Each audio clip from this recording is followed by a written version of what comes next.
Coming up on today's edition of The Play, more school teachers share their stories from May 20th. And the college student who got caught trying to change his records. But first, the legislation that could have safeguarded those hit hard by last week's storms. Now, here with more on that story and other news is assistant local editor Nick Trugakos. The legislative session ended last week, but lawmakers failed to advance a bill that would have provided some protection for those who are trying to repair or even rebuild their homes. How would this measure have helped those impacted by the tornadoes? Well, the bill would have called for roofing contractors to file a $30,000 bond with the state prior to going into disaster areas like this to start soliciting for jobs.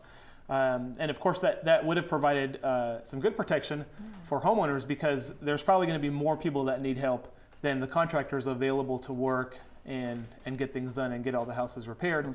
And so to have more people that are insured and bonded and reputable and trustworthy for the people to use out, who have the damage, would have been obviously a great perk for everyone out there who's trying to pick up their life and move on. But it's a measure that got bogged down at the end of the term and something that just didn't get done.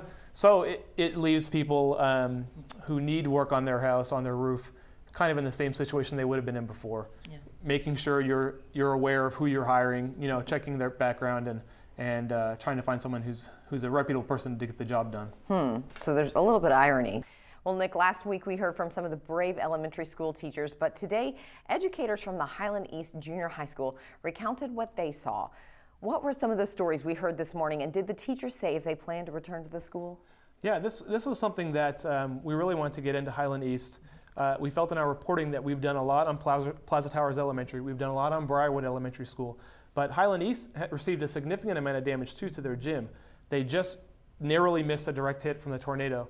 And what was interesting about Highland East and what the teachers recounted for us was that only a small fraction of the kids had been sent home or had been picked up by their parents that day. So they were dealing with about 600 kids still in the school as the tornado was bearing down.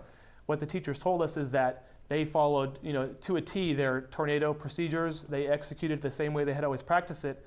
And as a result, everyone came out of the school safe there. So it's really just a good example of the reactions that some people took in what was a really heated scenario down there. I know. They did a great job, sounds like it. All right, well, speaking of teachers and students, an OU student has gotten himself in some hot water with school administrators. What did he allegedly do? Well, what the authorities are saying is that this student is charged with 5 counts of computer fraud. And the allegations are that he hacked into the OU computer system so he could change his grades. Now, obviously, it's a very serious matter for the people who run the computer systems and for the administrators at the school. We're looking at, how could he have possibly done this? How did the school find out that there may have been something going on?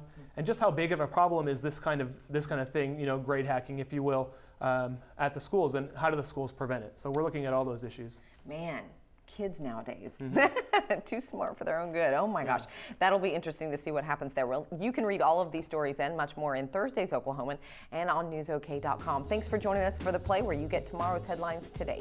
Thanks, Nick.